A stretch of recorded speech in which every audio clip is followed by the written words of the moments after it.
warahmatullahi wabarakatuh. Salam sehat buat Tribuners. Kembali lagi berjumpa bersama kami dalam program Depok Sehati. Sejahtera, empati, humanis, aspiratif, transparan, dan inspirasi. Kali ini kita bersama Ketua Fraksi PKS DPRD Kota Depok, Bang Hafid Nasir. Assalamualaikum Bang. Ya, waalaikumsalam warahmatullahi wabarakatuh. Bang Hafid adalah salah satu pelaku utama pembangunan di Kota Depok. Ya. Kita bicara pembangunan di Kota Depok, salah satunya adalah infrastruktur. Ya. Ya, Bu Andi? Yes, infrastruktur ini penting buat para Tribuners tentunya karena bicara Depok ini nih, ini lagi hot-hotnya nih. Kang Dodi ya. Hot banget nih. Breaking news. Saking hotnya. Sampai ke isu nasional. Iya. Gimana Kang Dodi?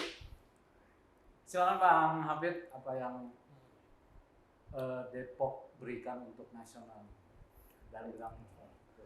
Ya, sebenarnya Depok ini kan kota penyangga ibu kota. Jadi memang Depok juga harus mendapat perhatian prioritas baik dari pemerintah DKI karena Depok adalah kota penyangga, termasuk juga pemerintah pusat. Karena Depok berdiri tanpa intervensi dari provinsi DKI dan Jawa Barat, apalagi pusat, maka Depok pun seiring tanpa bantuan agak lambat. Namun perlu saya sampaikan kepada Tribuners ya, bahwa sejak di era kepemimpinan Pak Nur Mahmudi, ya, ini bicara masalah infrastruktur juga bicara masalah jalan ya. Nah, jadi banyak orang yang ngeluh masalah jalan. Namun pada teorinya dan kenyataannya mungkin nanti juga bisa diminta testimoni nih Bang Doni, Bang Andi nih. Orang-orang yang tinggal di Bojongsari, di Sawangan yang terpencil-pencil yang di pelosok-pelosok ternyata jalannya sudah dibeton, sangat luar biasa. Sehingga perlu barangkali Tribuners mendengarkan testimoni dari warga Kota Depok yang ada di Tapos, ujung timur sampai di barat Bojongsari, bahwa mereka merasakan program betonisasi yang sudah dilakukan di era Pak Nur Mahmudi, persis di tahun 2016 sampai dengan sekarang. Programnya jalan ya? Ya, jadi sebenarnya kalau bicara jalan lingkungan, di Kota Depok ini yang saya pernah baca dari informasi Bapeda di tahun 2019 itu ada sekitar 1.250 sekian kilometer. Itu adalah jalan lingkungan dan jalan jalan kolektor dan ada jalan lagi. Jadi kalau kita ngelihat jalan lingkungan tuh, jadi nanti ada jalan kolektor, nah, ada penghubungnya tuh. Nah, jadi ada jalan, jadi status jalan ini Tribuners kalau boleh saya sampaikan ada jalan nasional, ada jalan provinsi, dan juga ada jalan kota. Nah, jalan kota ini jumlahnya sekitar 1.250-an kilometer. Itu tahun berapa? Nah, jadi sejak tahun 2016 program Pak Nur Mahmudi kemudian dilanjutkan di era kepemimpinan Pak Idris. Itu kalau boleh dikatakan sudah lebih dari 90% jalan ya, yang tadi kan jalan lingkungan sama jalan kolektor ya, yang sudah dibeton, sehingga pemerintah harus menganggarkan untuk pemeliharaan karena tentunya banyak jalan juga yang secara kualitas sudah bagus, namun seringkali memang ada semacam galian, ya, mungkin juga ada semacam kendaraan kelas berat yang sebenarnya memang kualitas dan kapasitas jalan tuh bisa bebannya 30 ton. Nah, ini seringkali kan memang suka istilahnya bolong dan sebagainya. Namun perlu saya sampaikan kepada Tribuners nih kalau bicara masalah jalan, khusus jalan lingkungan atau jalan kota seluas sepanjang 1.250 km persegi itu di atas 90% sudah dibeton. Sehingga supaya saya tidak asal bunyi saja, mungkin silakan nih Tribuners nanti di lain waktu dan kesempatan bisa mendengarkan testimoni warga dan masyarakat sekali lagi yang ada di Cimanggis, di Cilodong, di Tapos, sampai ke Sawangan dan Bojongsari, bahwa mereka pada hakikatnya sudah menikmati kualitas jalan yang sudah diberikan oleh pemerintah kota kepada warganya. Seperti itu. Jadi hotnya itu ternyata sudah terjawab. Ya. Bahwa selama ini pemerintah kota dalam hal ini digawe oleh teman-teman PKS sudah bekerja. Ya, sudah bekerja seperti itu. Jadi perlu saya sampaikan juga nih ke Tribuners untuk tahun 2022 nih. Pemerintah sudah menganggarkan, karena ini perlu juga disampaikan kepada Tribuners nih, bahwa pemerintah juga sedang melakukan penataan infrastruktur di perkotaan, khususnya di Jalan Margonda.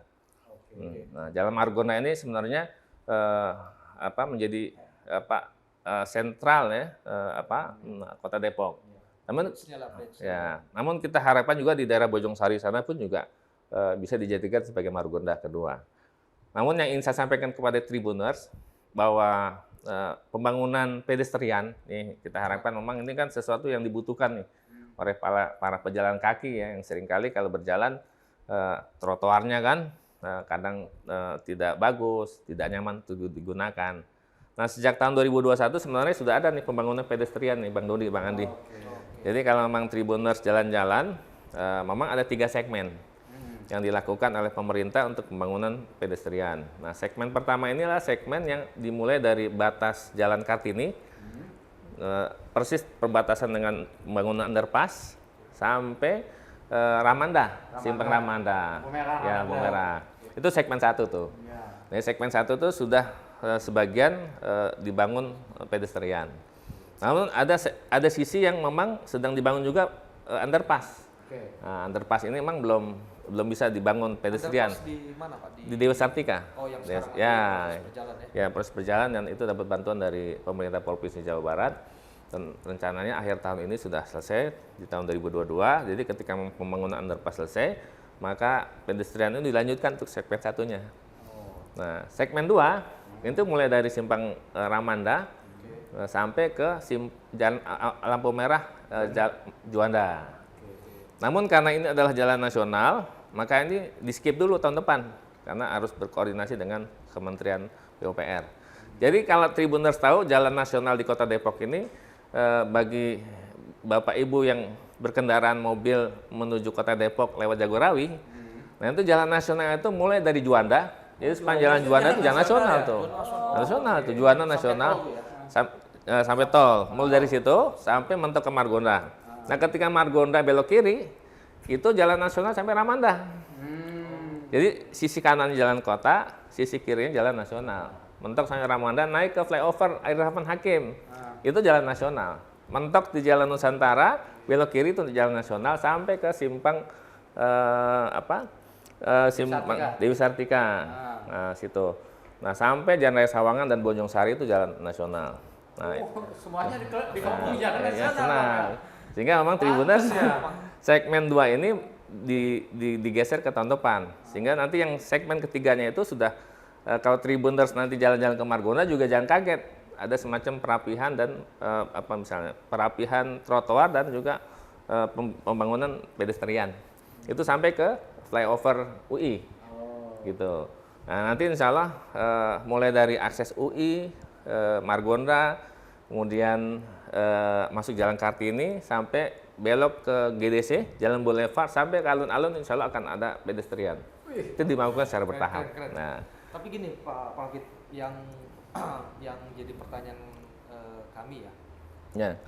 Ini kan kondisi Depok ini ya, Depok Ya. Sekitar ini karena mungkin kotanya sudah maju, Ya. kemacetan udah pasti tidak bisa dihindarkan. Ya. Apalagi kebanyakan ini yang saya lihat yang tadi sudah Pak Afid jelaskan, banyak jalan-jalan nasional Ya. yang kebanyakan macet. Nah itu kendalanya di mana Pak? Koordinasi pemerintah ke pusat. Ada kendala apa sih kok? Ya. Kayak dicuekin gitu ya? Kayak dicuekin.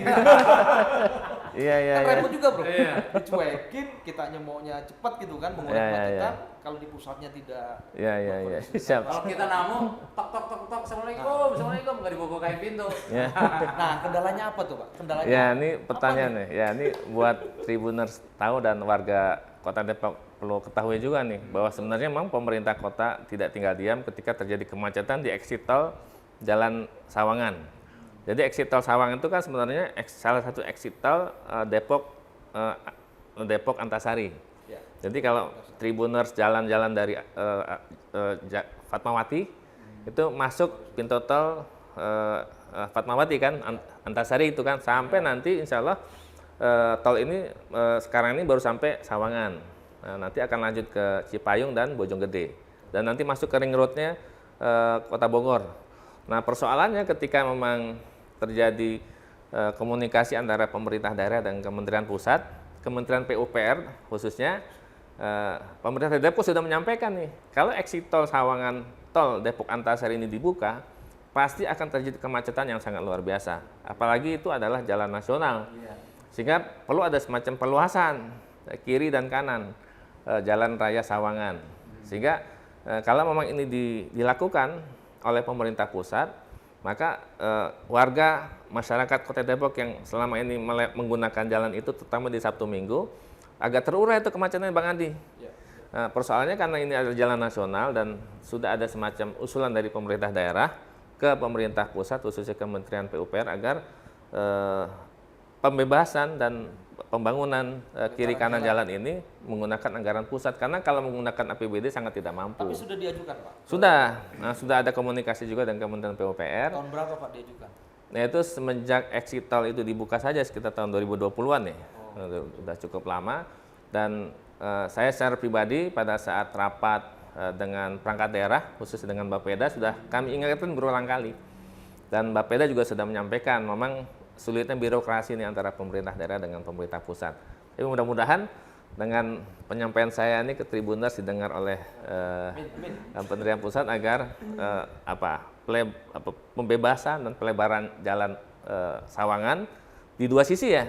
Jadi sisi exit tol Sawangan sampai ke Parung Bingung, sama dari sisi exit tol Sawangan ke Simpang Kodim. Nah, kiri kanan ini harus diperluas dan diperlebar. Sehingga kalau ini diperlebar 3 meter kiri kanan, saya yakin ini bisa mengurai kemacetan di Kota Depok, khususnya di ruas jalan situ. Jadi mohon maaf nih Tribuners dan warga yang menggunakan jalan Depok Antasari dan keluar tol Sawangan mengalami macet bukan karena pemerintah daerah tidak mau tapi lebih kepada birokrasi ya. Mudah-mudahan sekali lagi ini bisa terbangun komunikasi yang efektif, produktif antara pemerintah daerah dengan pemerintah pusat agar jalan raya Sawangan khususnya dua ruas ini diperluas kiri dan kanannya gitu, Bang Doli dan Bang Andi ya. Mungkin pesan buat Pak Jokowi, inilah aspirasi warga Kota Depok. Ya bisa. Jalan Margonda itu enak dipandangnya. Iya. Selama ini memang sudah dilakukan berbagai hal, namun lagi-lagi birokrasi yang menjadi hambatan. Ya. Terus saya tambahkan lagi Bang Dodi nih, karena ini juga seringkali dikeluhkan oleh warga, termasuk saya seringkali juga dapat WhatsApp ya dari warga, dan memang hak mereka juga untuk menyampaikan kewakilan ini Bang Andi, khususnya memang di Jalan GDC, karena Jalan GDC ini seringkali menelan banyak korban, karena kecelakaan karena jalannya berlubang, lalu juga banyak kendaraan-kendaraan besar yang melewat sana kan, dan juga ada motor crowded lah. Nah, memang perlu saya sampaikan nih ke Tribuners bahwa memang penggunaan anggaran APBD itu hanya bisa diberikan kepada lahan-lahan yang memang sudah diserahkan kepada pemerintah kota. Jadi selama memang lahan itu belum diserah, terimakan ke pemerintah menjadi aset pemerintah, maka penggunaan APBD belum bisa digunakan. Jadi selama ini GDC belum diserahkan fas-fasnya ke pemerintah. Ya, itu yang jadi sebelumnya. Ya, betul. Jadi sebenarnya pengembang ini kan masih terus melakukan perluasan, banyak klaster-klaster yang dibangun kan, sehingga memang jalan boulevard ini belum diserahkan sepenuhnya ke pemerintah kota. Namun sejak tahun 2020 sebagian sudah diserahkan. Jadi mulai dari damkar. Nah, damkar itu kan sudah mulai bagus sampai ke Pasar Pucung tuh. Itu kan menggunakan APBD ya. Itu diserahkan pemerintah secara bertahap. Nah, termasuk juga perbaikan jembatan. Ada 2 titik jembatan tuh. Jembatan di sebelah Kejaksaan sama satu lagi di damkar yang longsor tuh. Dulu pernah. Itu kan kalau yang depan Kejaksaan itu emang sudah diserahkan ya? Ya, sudah diserahkan. Nah, selama ini memang sisi satunya lagi nih, mulai dari KSU sampai ke Kartini belum diserahkan, tapi beberapa bulan yang lalu saya sudah cross check ke Bapeda, ke bagian aset, dan ternyata ini sudah diproses penyerahannya ke pemerintah kota, dan pemerintah kota juga sudah menganggarkan di perubahan APBD tahun anggaran. Berarti udah tahap ketiga ya? Ya, ini yang khusus untuk perbaikan jembatan Jalan Boulevard GDC. Sama yang tanjakan ya.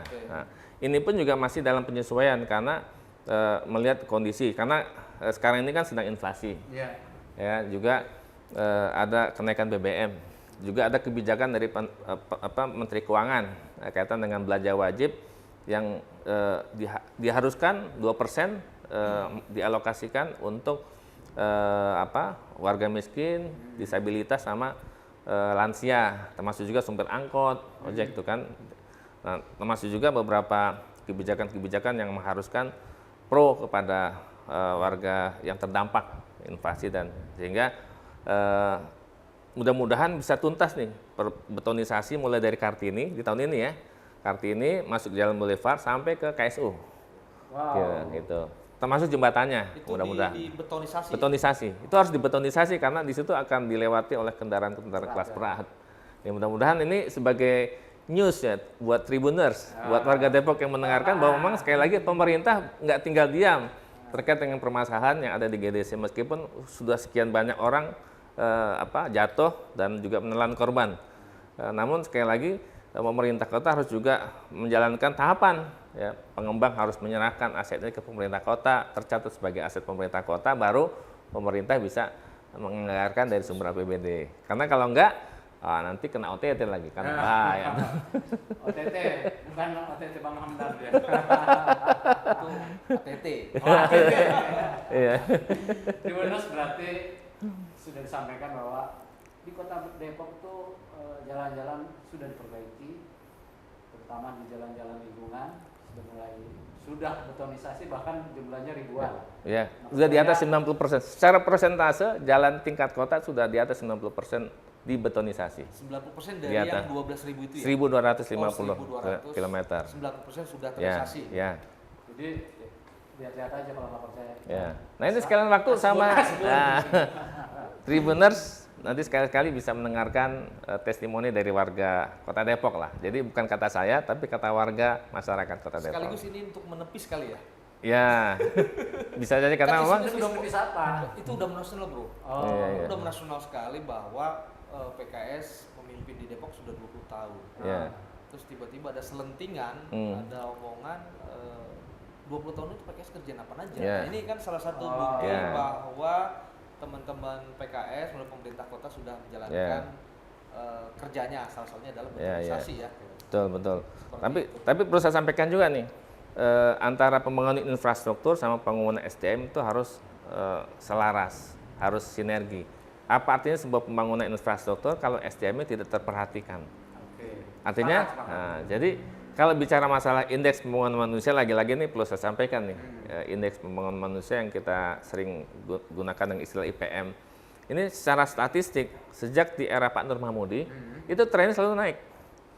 IPM ya? IPM, ya sekarang di 81,37. Dan itu tertinggi ketiga di Jawa Barat.